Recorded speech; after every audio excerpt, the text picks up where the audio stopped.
Saying the Levi's a schluffen a bissel. Levi's schluffen a bissel. Levi went to sleep? Yeah. What do you say? He was here just a minute ago. Yeah.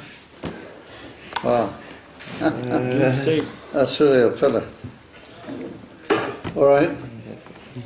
So I see we have, there's another boy here that he likes coming to the class, so boy without a beard. No, what's his name?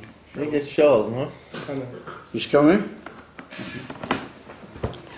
All right. So we have in this week's Parashas, we have the mitzvah of Shema Yisrael,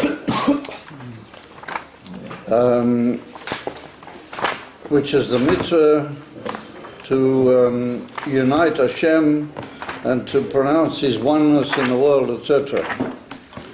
However, I want to pay some attention to the immediate following of Shema Yisrael, and it's well known according to the Chachomim in the Gemara, in Masechta Pesachim, and in the Zohar Kodesh and other places, that we add to that Baruch Shem Kved Malchusei Le'elam V'ed. Once again, I'm not going into all the details why we do that. And immediately following that we say V'yohavto es Hashem Elokecha b'chol levavcha v'b'chol nafshecha v'b'chol me'edecha. That you should love Hashem with all your heart, with all your soul, literally all your nefesh, and all of your mi'od, all of your very muchness, which means in a way that there's no limitation, in a way of beligo. So we need to think carefully in our minds, what does it mean to love Hashem? Beklal. What is a child to talk about love for Elokus? And also we need to think, what is a child to make what appears to be a mitzvah? V'yohavto appears to be imperative, which means that that would imply that there's a commandment in the Torah to love Hashem. Which is, if the case, how can you command somebody to love? If you love anyway, you love. If you don't love, the question occurs, what would it assist and help commanding somebody that he loves? If he doesn't feel any love, how does it help him to command him? And what does it mean that we have a commandment in general to love? So in order to understand this, I'd like to deal with a few opinions in the great Meforshim and gradually work to a view, according to Chassidus, of this whole concept, which is a tremendously broad concept in Chassidus, the whole concept of love of Hashem. Which, according to most of the great early period codifiers of the number of the mitzvahs and what they all hold that it's a mitzvah. A mitzvah is said to love Hashem. Yeah, v'yohavto. So the question is, how does that get together? In order to understand that, I want to tell a story. And that will sort of set, hopefully, the, what you might call the tune, for what we sort of want to aim towards. It's well known and brought down in Sforim, and it's also brought down in one of the great Kabbalistic Siddiq followers of the Baal Shem Tov. You can sit over here if you want. Of the Baal Shem Tov. Well, it's not a Chabad Sefer, but it's a very well-known Sefer. And he brings down the story the following way. that came to the Baal Shem Tov himself personally. There came, like many hundreds of people came to the Baal Shem Tov looking for assistance and for blessings. So there came a lady that said she had no children and she wanted a blessing to have children. So the Baal Shem Tov looked into the situation, how it was, what we might call Lamayla, how it was mitzad the Olam HaSelyenim, mitzad Elokuz, and he saw it was very difficult. He saw that, in a way, we might say, she wasn't meant al-pi, the whole Kavona Elyenis, she wasn't meant to have any children. So the Baal Shem Tov made an aliyah, and he prayed tremendously hard for this lady. He had a very big Mesiras Nefesh praying for this lady, and he got an answer that she would have a child. As a result of his prayers, she would have a child. However, when he came back, as you might say, back down, the Baal Shem Tov was very going up and going down, you know that. On Shabbos, you know about it. On Shabbos, the Baal Shem Tov was 2/3, but his whole being was Lamayla. Only 1/3 of him was Lamata. You know about that. And he prayed special prayers that he should be able to speak to people on Shabbos. He was so away from it all, he couldn't relate. He was 2/3 up in Elam Abriyo, maybe Elam Atzilas, and he couldn't communicate. So he prayed and asked the Eibishter that he should be able to communicate with people on Shabbos. So the idea of going up and down for the Baal Shem Tov was quite a usual thing. So he came down from this aliyah, and all of a sudden they told him, my dear sir, you did a tremendous thing that you prayed for this lady, but you were over a cloud. You transgressed a famous general rule. Can anybody suggest what it might be? Maybe bakashas on Shabbos? Being mevakesh things on Shabbos? No, this wasn't on Shabbos. This was any old time. No. He lost a portion of world to come. He lost a portion in the world to come. He lost a portion in the world to come. Oh, very good. You know the story. I heard about it. You know the story. He knows the story. But you haven't given me the reason. You just told me what happened. So they said that you're not allowed to be matriach Hashem. What does that mean? That once Hashem has decided a certain thing according to his whole seeing of how everything, the world is going to develop and everything's going to be, then to make the Eibishter change that is something he doesn't really want to do. The Eibishter. Mm-hmm. But if you oblige him nonetheless, that's called being lahatriach, as I say, to overdo it, cause Hashem to get unwillingly busy. So they said it's a very serious matter, and we're sorry to tell you, but you've lost your chelik l'olam haba. The lady will have a baby, but you won't have any chelik l'olam haba. That's pretty strong stuff. Mm-hmm. Yeah. The Baal Shem Tov. So what was the Baal Shem Tov's reaction?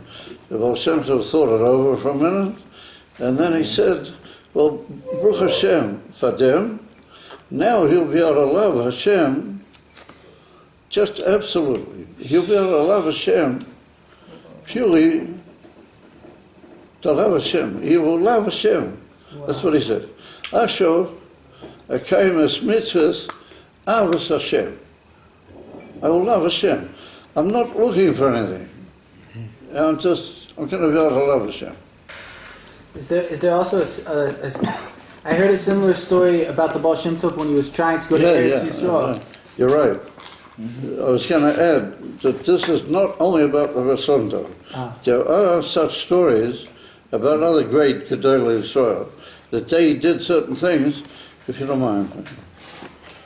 If they did certain things at a Shiur, they must have a basic, which also involved them in possibilities of losing the Olam Haba. You're right. So the Baal Shem Tov went through a certain short period. All of a sudden, he got a visitation again, Malmaila, and it said that Beis Hashem, they've decided in the Beis Din Shemaila to give him back his Olam Haba. Yeah. The Baal Shem Tov didn't ask for it. Like perfect timing. He didn't ask for it. They said they've decided to give him back his Olam Haba. If you don't mind, maybe we can make that after the class. I'm sure it'll be very strengthening after the class. Yeah. If you don't mind. Excuse me. Remember, comes out that they said they've decided to give him back. Yeah. The Olam Haba. So the Baal Shem Tov was just thunderstruck. I mean, he was thunderstruck when he heard they were taking away his Olam Haba. Then he's equally surprised. So they said that the way you reacted, the fact that you said that from now on, what's the problem? He's distracted by the guy screaming outside like a nutcase. Somebody sitting on. Somebody's screaming outside like a sugar. Somebody's doing it by the dust.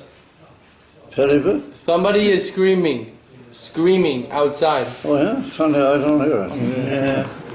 Yeah.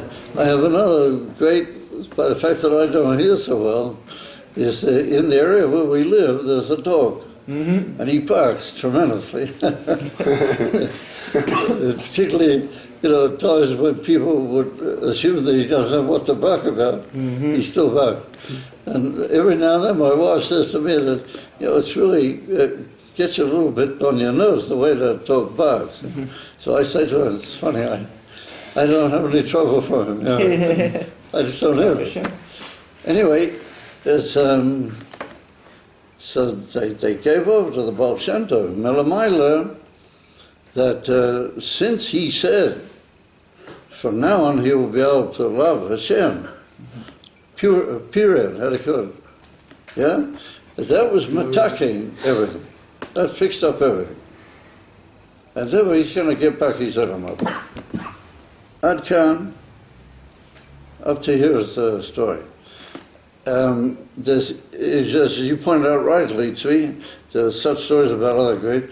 There's even such a story about the Rebbe. The truth is that the Rebbe Melech HaMashiach, there's also appears to be a story where inside 770, somebody once came up to the Rebbe and he told the Rebbe some tremendous, unbelievable thing that he had to go through. So the Rebbe told him a bracha that, give you a blessing, everything's going. So he said, Rebbe, I want you to promise me, only you can help me. Yeah. So the Rebbe said to him that even he will give him everything, even ad le'olam haba. Yeah.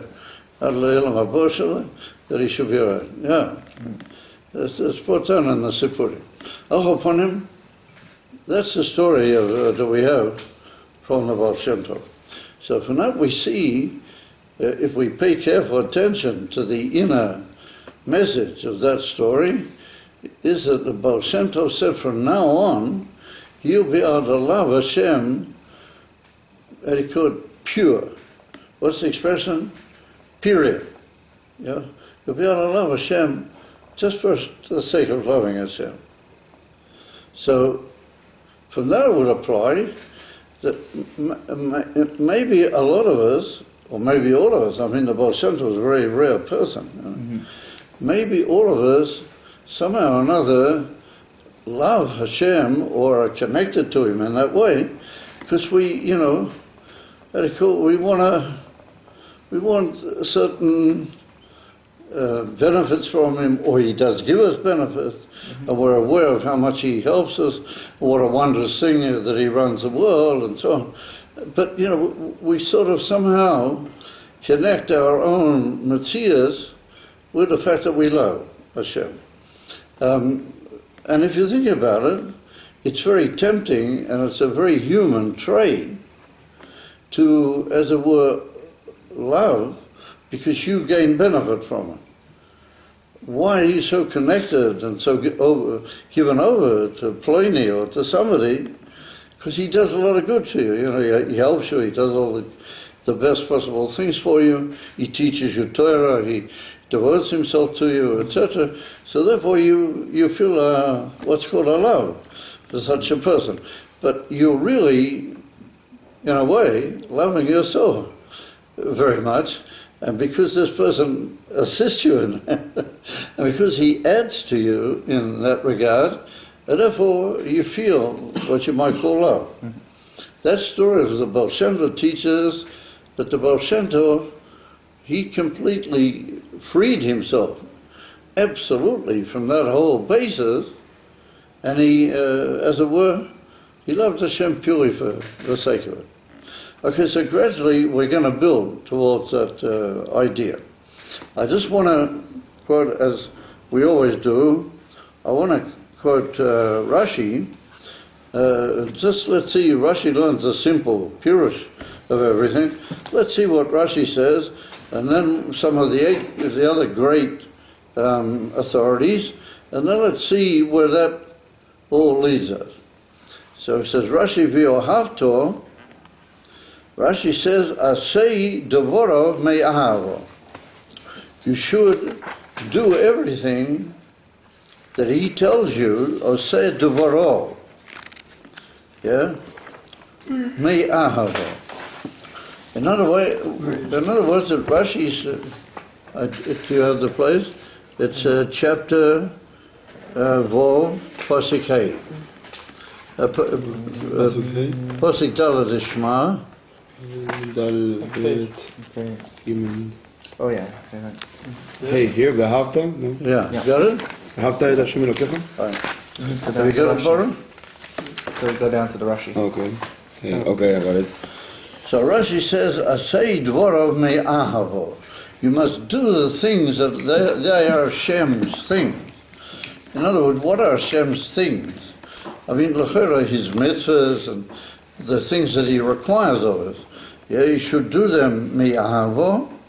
And then Rashi adds that eina doima oisa me'ahavo lo oisa me'yira. It's not comparable. Somebody who does things from love compared to somebody who does them from fear. Yeah? Which one is better than the other? Right. So fear means the idea. In Parashas, Rashi means like you do something because there's a higher authority, which for whatever reason you are afraid of possibilities that might develop. I have to get out. Huh? Very important. I'll come back in a minute. Of possibilities that might develop in a negative way if you don't do what he says. Right? Now, why does Rashi have to mention the whole thing? I mean, it's enough for him to tell us to do things from love. Why does he mention the whole thing of Yira? So there's a hint here that, and Rashi's right, that if you don't have Yira first, if you don't have a certain fear and awe of whoever's telling you to do it, then you're not going to come to love him, because maybe you just can't be bothered Klali to do it. But if you have a certain pachad, how would you call it, fear for your own benefit or for your own self from this authority, then that causes you to become what you might be called come involved. However, that feeling of possible upset, possible damage or undesirability that might occur, that's not a way that will connect you permanently and without any possibility of the connection being broken forever. Because you're frightened. That's the sort of thing that after a while becomes a bit tiring or unsettling to the person. So therefore Rashi says, somebody who does everything for his master only from fear,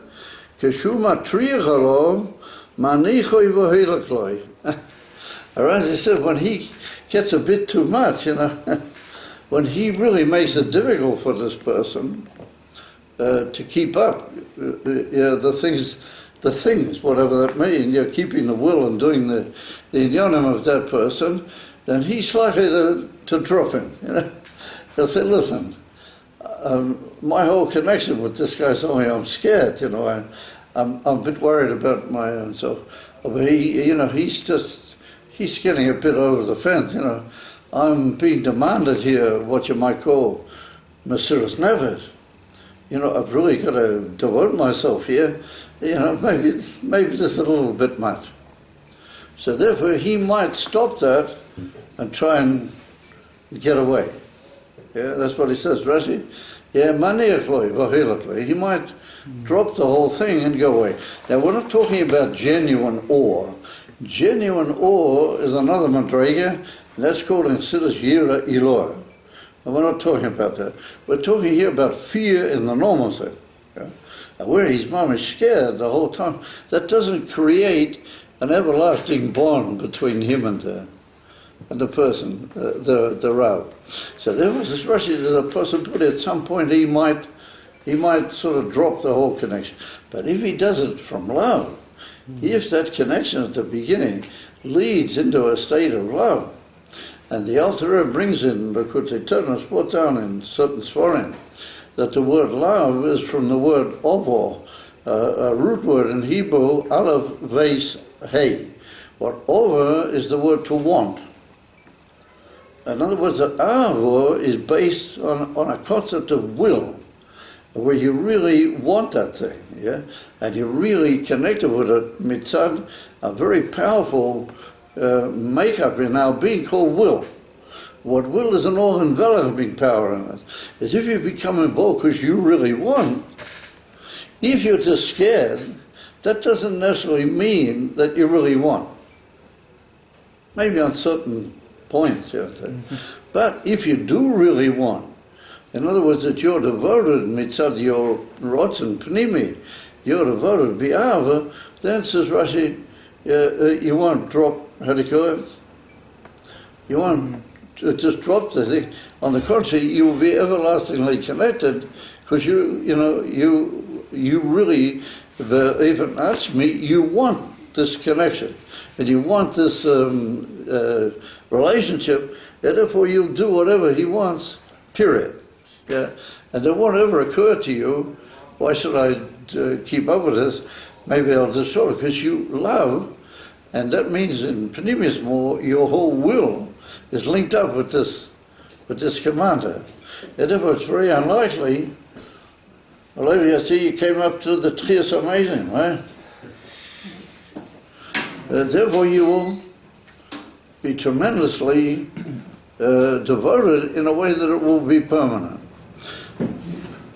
Well, that's a very interesting thing that Rashi says, and that links us up with a statement that the Alter Rebbe says in Tanya, in the 4th chapter in Tanya, and if we think about it carefully, hidden in these words of Rashi is the principle that the Alter Rebbe tells us over there. I don't want to make this a whole shiur in Tanya, but I'm going to mention the Alter Rebbe a couple of times, so this is the first time round. And what does the Alter Rebbe say over there in Tanya? What does the Alter Rebbe say over there in Tanya? Levi, do you have a sefer? Yeah. No. What does the Alter Rebbe say over there? Are you all right? Yeah. Are you okay? Yeah. But the Alter Rebbe tells us, and he says that the mitzvahs aseh, our doing of the mitzvahs aseh, come inside the feeling of love. And the Alter Rebbe used the expression over there, and he says, "Hamekayimon be'emes," somebody who keeps the mitzvahs truthfully, hu ha'oyev es Shem Hashem, v'chofetz ladov kaboi be'emes. He said, if what causes you to do the mitzvahs aseh is love of HaKadosh Baruch Hu, and that love is a deep inner will, like we just pointed out, chofetz. Chofetz means will. It means a pneumius will. You have chofetz ladov kaboi be'emes. And he wants to cleave to the Eivishter be'emes. And then he puts in the words, v'iyefshar ladov kaboi be'emes, kim alidei kiyum Ratzoni Yisbarach. He said it's impossible to form this inner connection of deveka, that he called cleavage, to Hashem's essence. The only way you can do that is through keeping His will. So we see that the Alter Rebbe says basically what Rashi says in a slightly different language, that the kiyum. So if you think of the word kiyum in Lashon Kodesh, think carefully. The word kiyum in Lashon Kodesh can mean that I do what you ask me. Lekayem mitzvahs Hashem. Lekayem masha Rosh Hashiva amar. Yeah? I'm keeping what I'm told. Lekayem means to keep. However, the word kiyum also means a lastingness. Yeah, I say this has a kiyum tmidi. It's a continuous existing state. Kiyum. That he calls hu kayam, hu shmoi kayam. HaKadosh Baruch Hu is everlastingly there, and His name is everlasting. Kiyum means everlasting state. So therefore the Alter Rebbe says that Ein, I get very dry very quick. I'll just l'chaim. Baruch atah Adonai Eloheinu melech ha'olam shehaker miyom dvarim. Amen. So the word kiyum means continuousness and everlasting. So what the Alter Rebbe is telling us, that the positive commandments don't have any kiyum. They don't last by you. What does Rashi say? You might just drop it all. Yeah? How do they last by you? If you love Hashem. He said, if you love Him, and what does it mean you love Him? You have a will. Chofet. Chofet. And what is your will? You want to be with Hashem. You want to be with Him. So he says, Hashem is everywhere. How do the children say, Hashem is here, Hashem is there, Hashem is everywhere. Right? Hashem is Ein Sof. How am I going to be with Hashem? How am I going to do what He wants? So he says, through keeping His mitzvahs, then you become with Hashem. That's what the Alter Rebbe said. That's mamish basically what Rashi said. Does that mean that Yira Beklal doesn't play a game? I said, oh no, Yira does play a game. To keep all the negative things, like the negative commandments, when I say negative, they're not negative in their essence, but things to us which are not doing, but I don't do, the loisaseh, the Alter Rebbe says, for that you need fear. Yeah, and in the simple sense, it's very, when you have love and everything, it's very enthusing to want to be choved l'dovkim. All of a sudden he comes along and tells you, but don't do this and this. And maybe that at that particular moment in your life doesn't quite sort of make sense, doesn't quite fit, Therefore you've got to have a feeling of yira. You've got to have a certain feeling that you will be also complete in that regard. In other words, that you will do even things that you don't see to be a way of, cleaving to Him at that particular moment, and they are negative things, and yet nonetheless you'll do that through the union of yira. So therefore, but if you just have that doesn't have kiyum. Kiyum means always being in it. Always being in it through the love. That's basically what Rashi's told us here. And then Rashi comes along and he said, B'chol levavcho, b'shnei yitzorecha. He said you have to love Hashem with your two yitzhas. with the Yetzer Tov and the Yetzer Hora. Yeshalo yeh liboy, in order that his heart chaluk ala makom, in order that his heart shouldn't be divided from hamakom. Hamakom means the Eibishter. So what does it mean that his heart shouldn't be chaluk ala makom? That's a very unusual expression for Rashi to use. What does he mean? First of all, he says you got to love Hashem with both of your Yetzers. Now, I mean, once again, that's sort of the question. I can understand I can love Hashem with my Yetzer Tov. That makes a lot of sense. How can I love Hashem with my Yetzer Hora? Yeah? How is that possible? Says Rashi, I'm sorry, but if you want to be Mekayim, the mitzvah of Ahava, in the real way, in the complete way, yeah, then you've got to love Hashem with your whole heart. And your whole heart is made up of two sections. Yeah, there's a Yetzer Tov and the Yetzer Hora. And so basically, what is the Yetzer Hora? The Yetzer Hora is this activity within us that he tells us what we spoke about before. He says, you know what? This whole thing, this whole relationship with the Creator, it's getting a bit hefty, it's getting a bit, maybe take it easy on certain points, And he could lift up the carpet and could have whipped a couple of things under, let's sort of maybe drop some of it and keep most of it, that sort of thing. And Rashi says, no, he says you've got to love Hashem, period, with everything, with your whole heart. Both with the Yetzer Tov and the Yetzer Hora. And he said, in order that you shouldn't have a divided heart against Hashem. So I mean, that comes out, what does it mean having a divided heart against Hashem?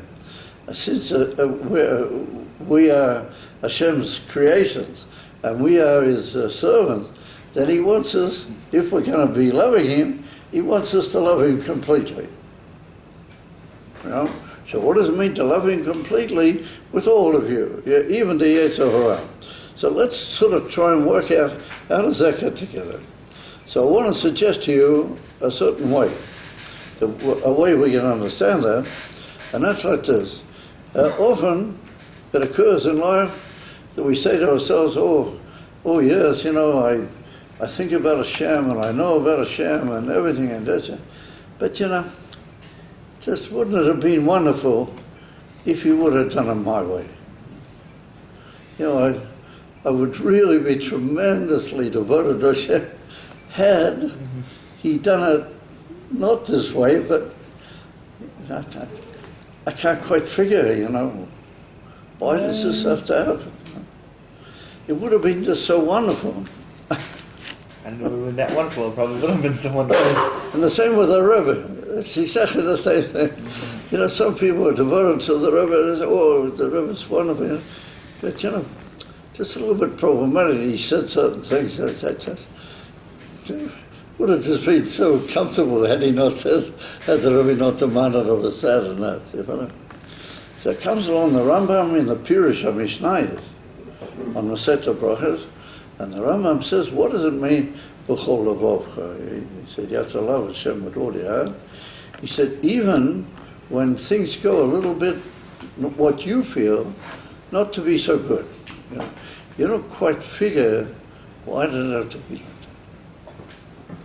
And you sort of have a certain feeling of, as it were, sorrow, almost what you might call opposition.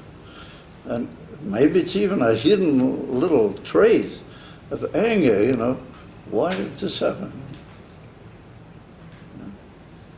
It would have just been so better, my way of thinking, had it not happened. Says the Rambam, what does it mean to love Hashem with all your heart? Against that, you've got to only love Hashem. Never be in a situation where you sort of say, yeah, but there's a certain part of my life which is not so good, And I don't figure that, and I have to suffer it. Nobody knows how much I suffer and everything. Remember, that part of it, I can't really love Hashem, but, I sort of, it's very hard to say it, but I continue being connected with Hashem, but, in that particular part of it, I can't quite figure it. As if I can't quite figure, I can't really be described as loving. You follow? So that part of it doesn't make sense. Comes along the Rambam, and the Rambam says that what does it mean that you love Hashem even when it's not going so good and you can't quite figure why is it like that, and after became you're completely devoted to Hashem. Now people who manage that are really Elohim. People who manage that are very special people. And I don't know if all of us go through that test so well. But people who do are very remarkable people. And that is the emissary inyan, says the Rambam, of loving Hashem. Because then you're completely given over. And I think that's hidden in Rashi's words, where Rashi says, don't have a heart that is divided a bit to Hashem. We all have these little divisions in our hearts. We have, oh yeah, this is wonderful, but I got a little sort of part, I can't figure, I'm such a miskin, people don't realize what I put up with and everything.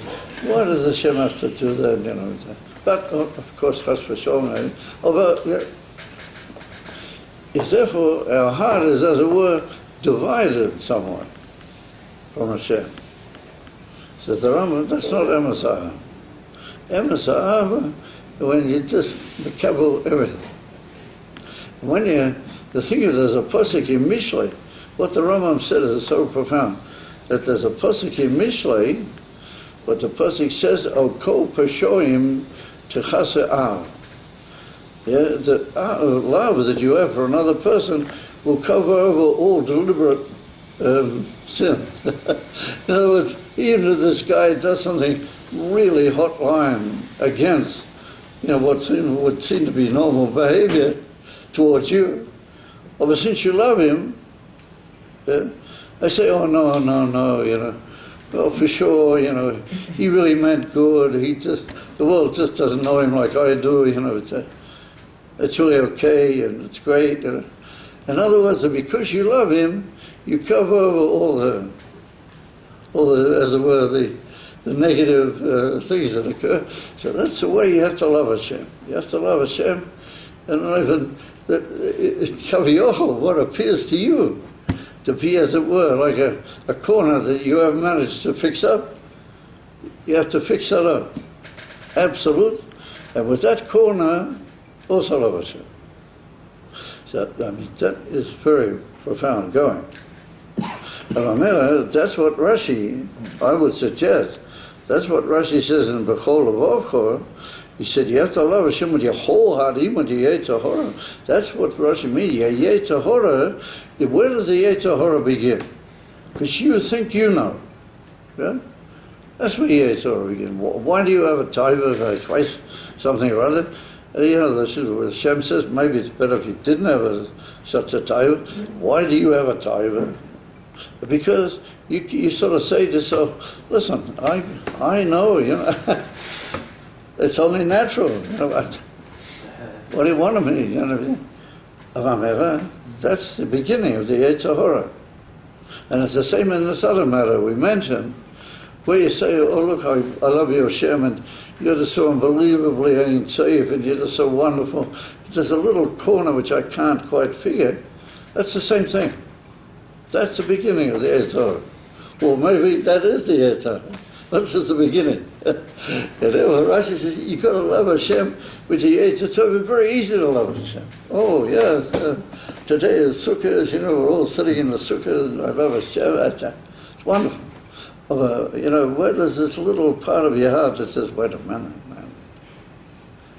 To love Hashem with that, and to completely overcome that, and to love Him,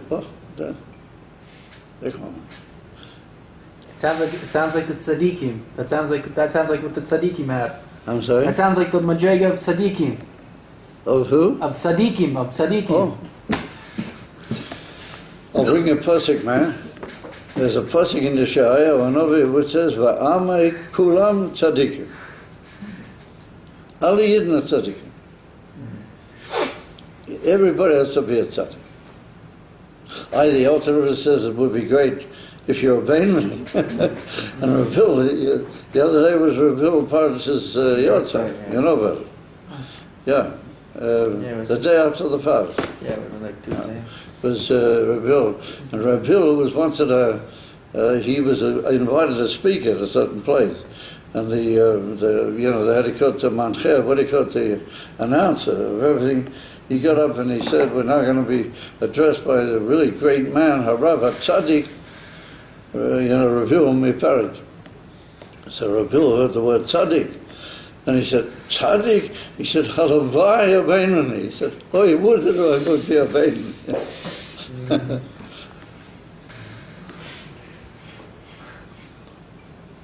I think we should have poured me out some mashkia, but you know how to say l'chaim.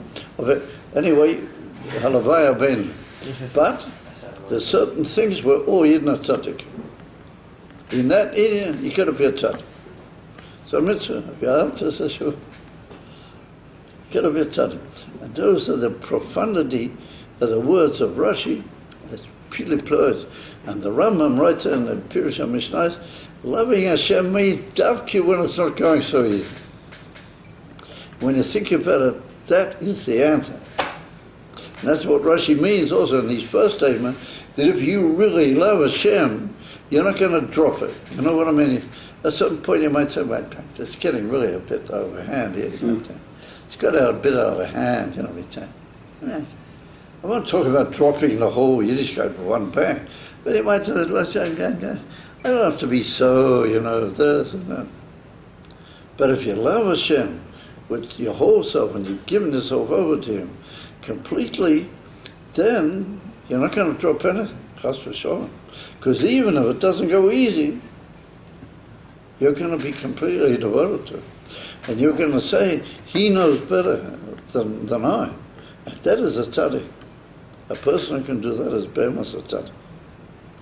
So I just want to now deal with just one another point, and how we're running for time over there. Yeah.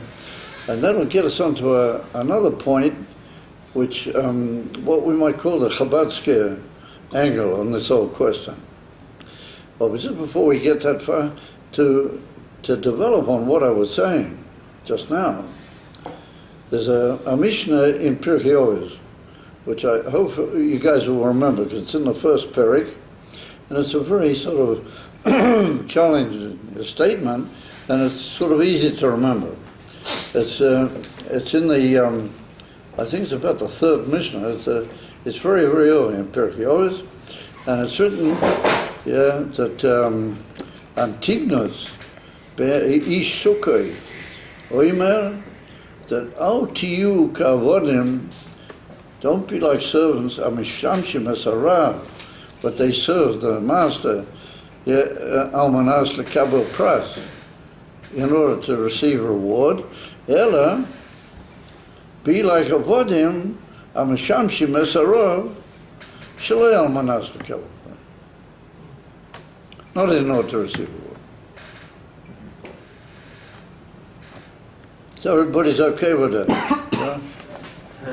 However, the great Meforshim bring down some Sforim, even have it written in brackets. There was another girsa, very early in history, another text in the Mishnah in Pirkei Avos, and it said, Al tiyuk vodem ha-mishamshim asarav al-manas lekabel pras, ela, you should be kavodim ha-mishamshim asarav al-manas shaloi lekabel pras. What's the difference between the two? It's the second one you're doing it dafka to not get anything. Oh, good for you, Tzvi. The second giz we just mentioned, that says that you should be ready to serve the Rav on the condition that you're not going to receive anything. The first text only tells you to be devoted, not to look at the price, but eventually you'll get it. Yeah, the second one says you have to be devoted with the condition that you're not going to get any price. Not going to get any. The eyes stand out on stalks up. And according to certain great authorities, that was what was originally the text of the Mishnah. And only later in history, what we have now as if it was put in order to sort of straighten out a certain difficulty. And a bit later in the Perik, the Bachtanura, the great Meforish on the Mishnah, he mentions it. That's like that. You guys have heard of, there was a whole group of people later on, in the time of the latter period of Mishnah, where they started going away against Yiddishkeit. You heard of them, Tzadukim? Tzadukim. You heard of Beitusim? You heard of these guys? And they were people that they wanted only to go certain ways. And particularly what the Rabbanan said, and wherever the Rabbanan added something and made it a little bit more, complex and a little bit maybe sort of more demanding, until eventually they became tremendously troublesome to the Klali, and eventually they made big things against Torah. Yeah. So I asked the question, where did it all start? You know the story? You guys know the story? How did it all start? Rosh Chodesh. They were, Rosh Chodesh, maybe? I'm sorry? Rosh Chodesh? For the Torah? Did it start with Rosh Chodesh? I could be wrong, man. Well, they say the Tzadukim, they messed up Rosh Chodesh. Used to light the torches when it wasn't Rosh They like Chodesh. Apikuros. But you see, the Gemara says that the word Apikuros, Levi, are you with us? Yeah. How did it start? We were just talking right now that you got to be, with us right to the end. So these fellows, there was two people. Beitu was one, and the other fellow was Tzadok, was his name. That's where you get the Tzadok. They were Talmidim of this Antignas, Sukkah, and he taught them that you should do everything on the condition not to get any reward. So they said, Hashem would send a person down into the world and put him through all this unbelievable suffering and all this unbelievable balagan, to use the expression, and put him through 70 years of such a, effort, and to use the expression in Yiddish, such a Draco, of being in this world and not give him a reward.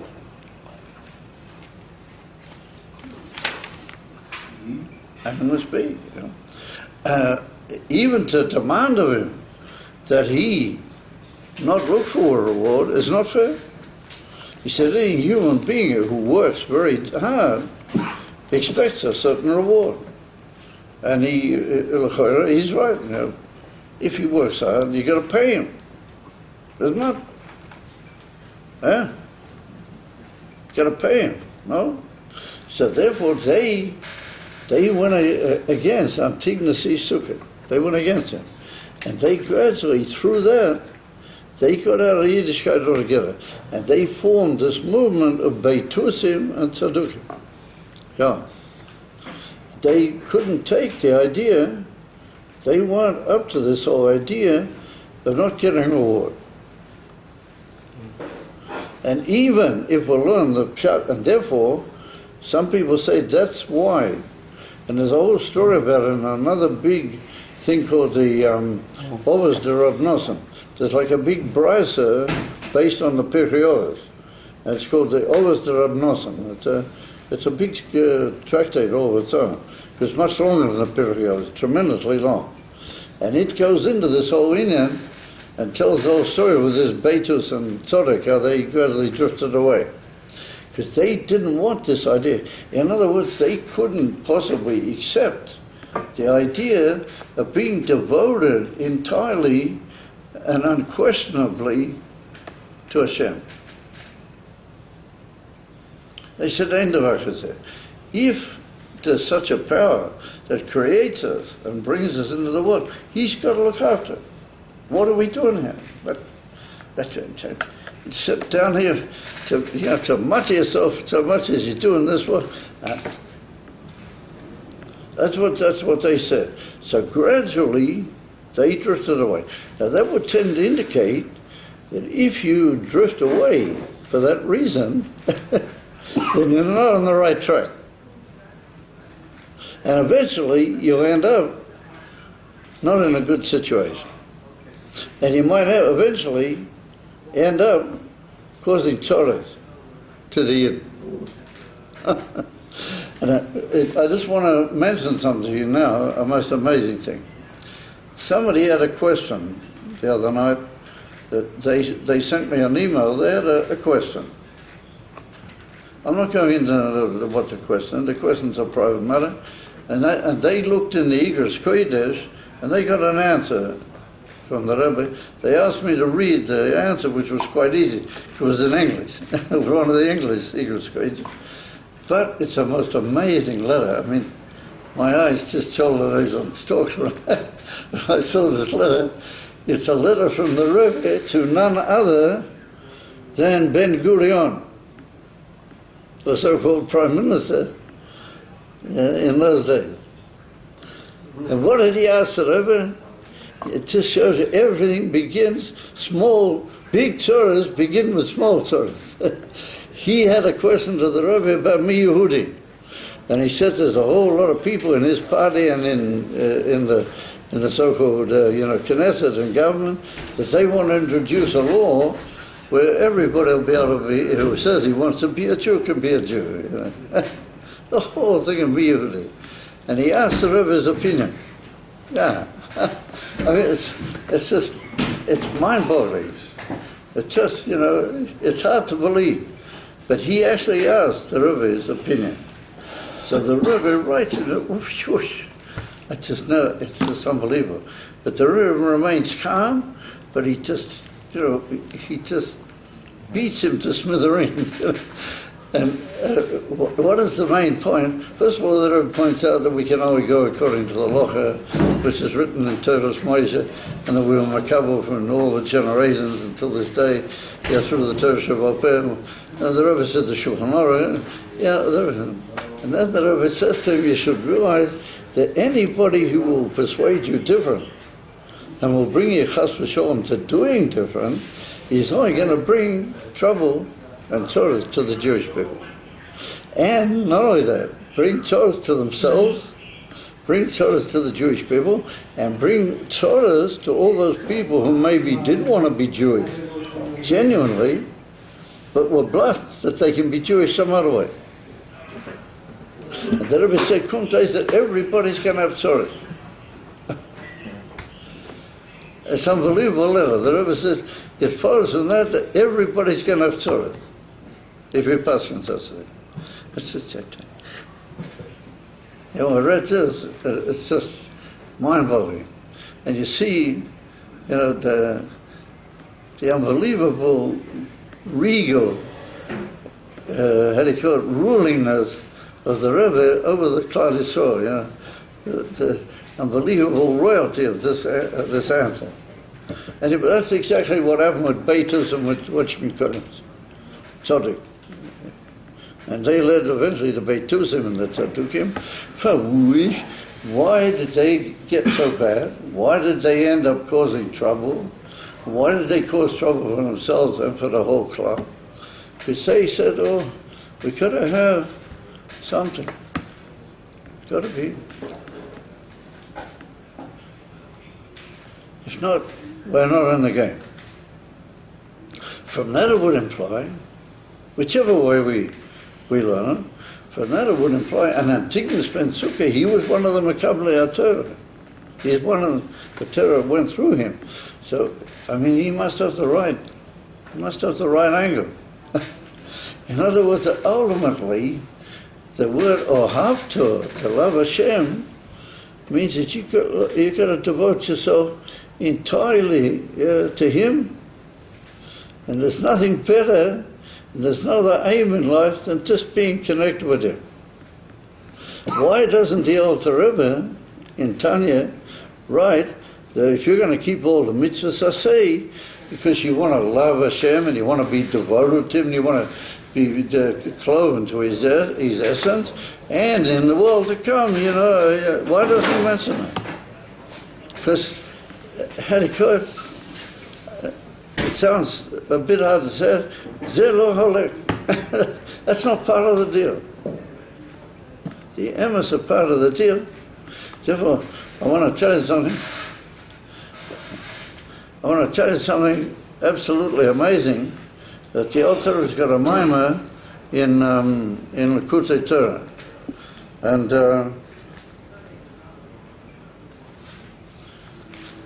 they say that this mimer really blew the world and blew people. So the Alter writes over there that it's written, what did Antigna say? He said, don't be avodim almanas lekabel pras. Now you should be avodim oidim almanas shalei lekabel pras, if we're going to really hit the line.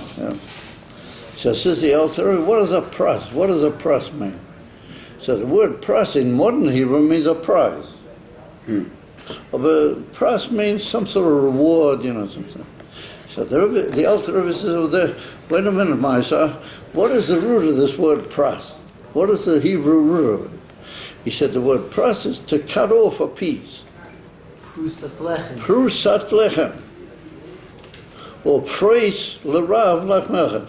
You meet up with somebody that's hungry and you're hungry, give him a bit as well. Cut off a piece of the bread, you take a piece, he take a piece. In other words, it means a piece. So the Alter Rebbe says that the whole hope for Olam Haba, and the whole hope, it's all like a little piece of bread. Like, come on, you guys, somebody's got to fall off the chair. Exactly true. Do you realize what that is? Oh, well, it's good. We'll pick you up, don't worry. And he realized the Alter Rebbe said that the whole Olam Haba, and he writes over there, even all the Olam Haba, Adonai, he said, Legabi Hashem's essence, he said that it's like a little piece of bread. It's like a prusa. And that's why Antigonus used the word pras from Russian prusa.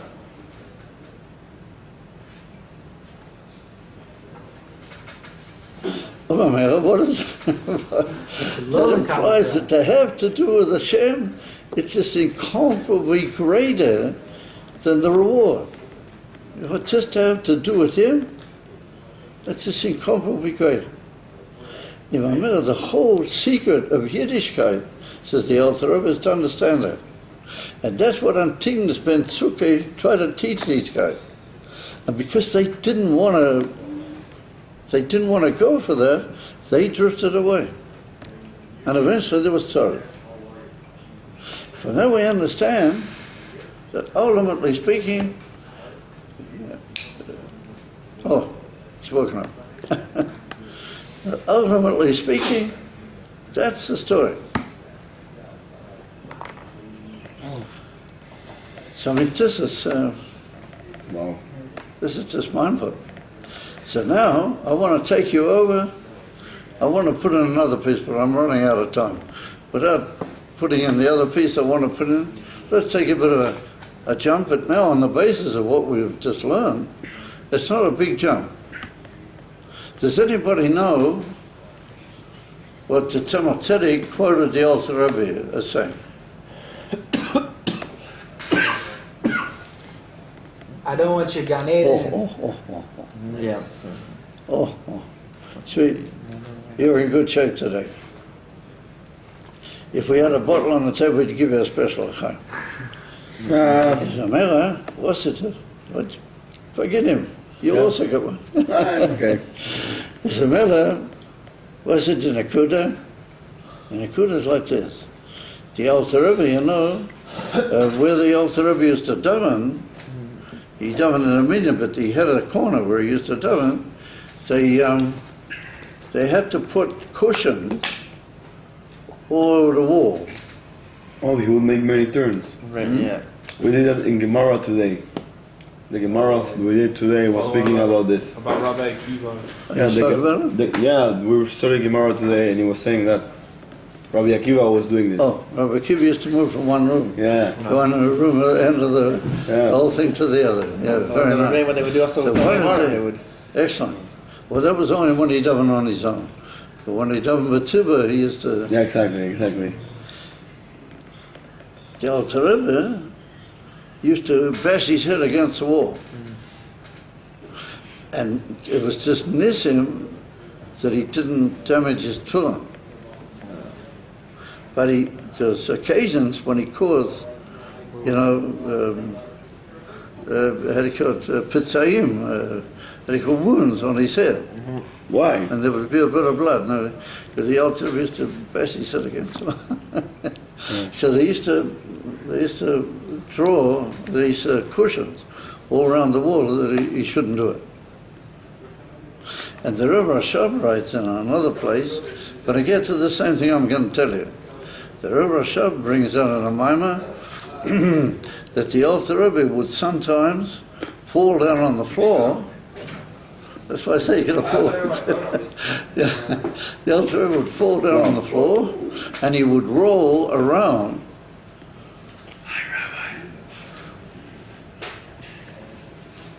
And he would roll around, so he got a special chair here. See how we love you? We kept a chair. So the Alter Rebbe used to fall on the floor and roll around. And the Alter Rebbe, I don't know the time to tell you guys all the story, but there's another story connected with that, the fact that the Alter Rebbe used to roll around. There's a certain connection with it. However, the Rebbe Rashab said that they heard when the Alter Rebbe would roll around on the floor, that they used to hear the Alter Rebbe saying, "Ich will nicht." Yeah, he used to say in Yiddish, "Ich will nicht dein Gan Eden Tachtoin. Ich will nicht dein Gan Eden Elyon. I don't want you. Ich will nicht dein Olam Habo. I don't really want the world to come. Ich will mehr nicht als dich allein. I want only you." That's what the Alter Rebbe.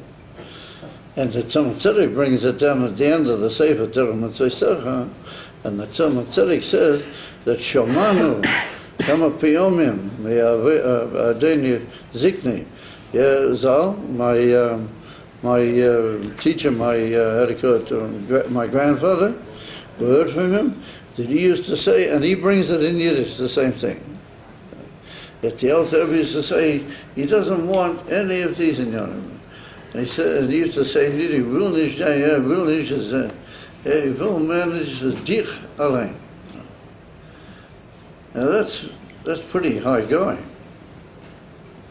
That's pretty high going. And they heard this from the Rebbe, the Alter Rebbe, time after time. Even there's one opinion, which I'm not sure historically how correct that is, but there's one opinion which holds that there was a time in the Alter Rebbe's life when every day before Hoidu, there shouldn't be a problem with later talking and saying things for Shas HaTfilah, that he used to say that every day before he began Hoidu. He used to announce the Erev, I'm way after you. Because anything else is a prusa. Comes along the Rebbe, the Rebbe now, and the Rebbe says that there's even higher than that. And the Alter Rebbe also knew there was higher than that. And the Alter Rebbe said that in order to bring the whole thing down a little bit, a little lower for us, that we should be able to have some sort of a connection. The very fact that he said, "I don't want kaf for kaf, and I don't want the Gan Eden, is a sign that it's still got some sort of a connection. Something that's not connected, Klali, you don't have to cancel it. If it's got a little bit of a connection, you can't.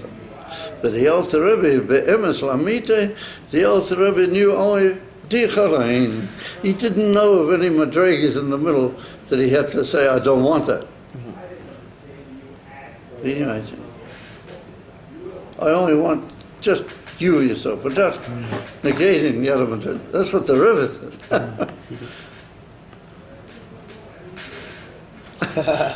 Yeah, that's what the Rebbe said. And do you know when the Rebbe said it? In a Maimah once in Yudal Knesset.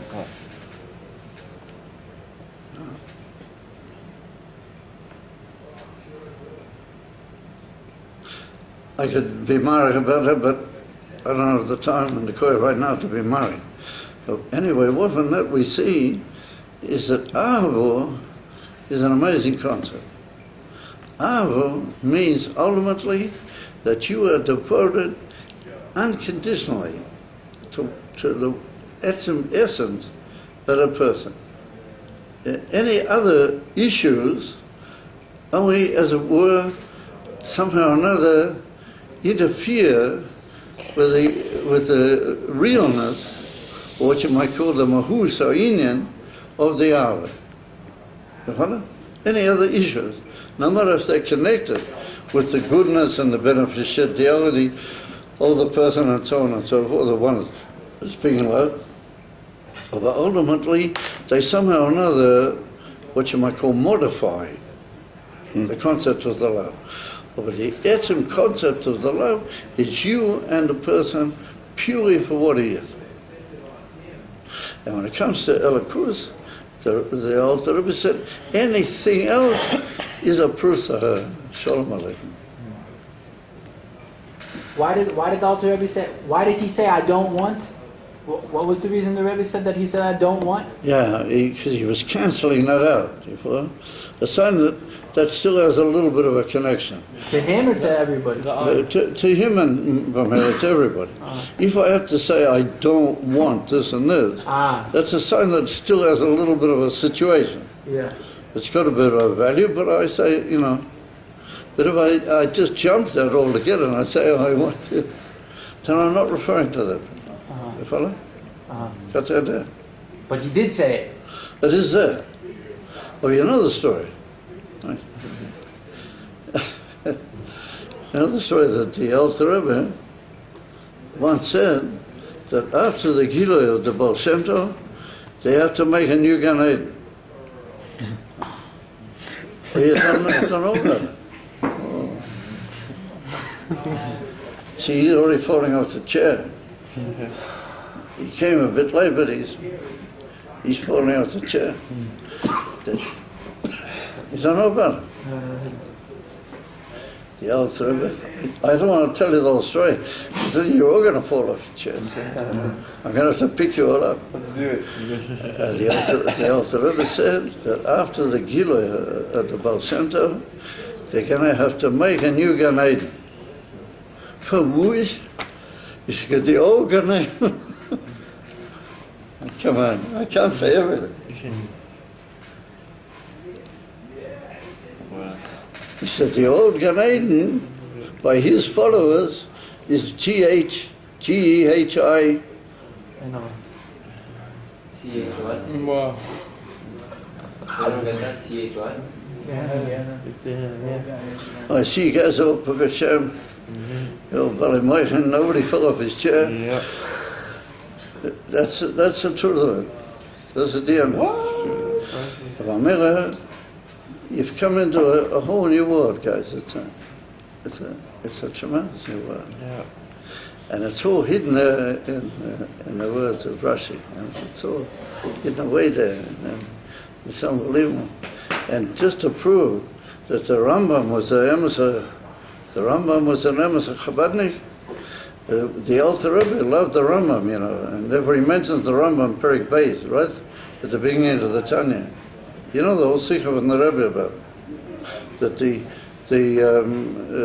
Tanya is connected to Moira HaNavuchim, and the Shulchan Aruch is connected to Yad HaChazocha. That's the Rambam. You know about it. So, you don't know about it, see? So I forgot what I was going to say. Maybe that's better than that. Yeah? What was I talking about? The Rambam So, Rambam was he then doesn't said even about remember what I was talking about. Gan Eden. Yeah? Gan Eden. Yeah, I've forgotten anyway, but that's it. It's, oh, yeah. So the Rambam says in the Yad HaChazocha, in Perek Beis, the Rambam says the only way you can come to real Ahavas Hashem, you have to be mitbunen, you have to think deeply about all the greatness of Hashem, and that's the way to come to Emes Ahava. And that is the Chabad Klali. The Alter Rebbe said that without his boneness, without deepening yourself in it the whole time, you're not going to, and at the end of the Hilchos Tshuva, I need to do Tshuva, but at the end of Hilchos Tshuva, I'll just read you what the Rambam says, and then you'll see that the Rambam was, a real Chabadnik. Oh, wait a minute, because otherwise, oh, it's in English. I know. Oh.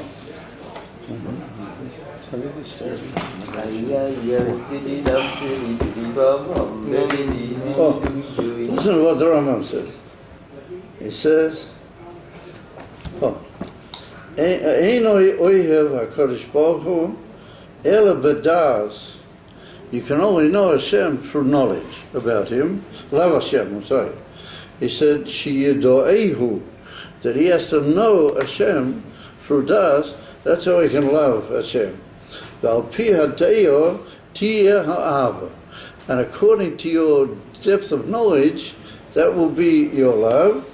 Im ma'at, if you put your mind into it a little bit, then you'll have a little bit of love. If you put more, you'll have more love. V'im harbe. But if you put your mind into it a lot, you'll have a lot.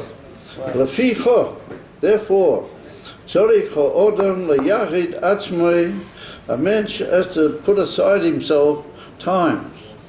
Yeah? Lehovin or lehaskil, b'chochmais utfunes, hamodiim loy eskoinei.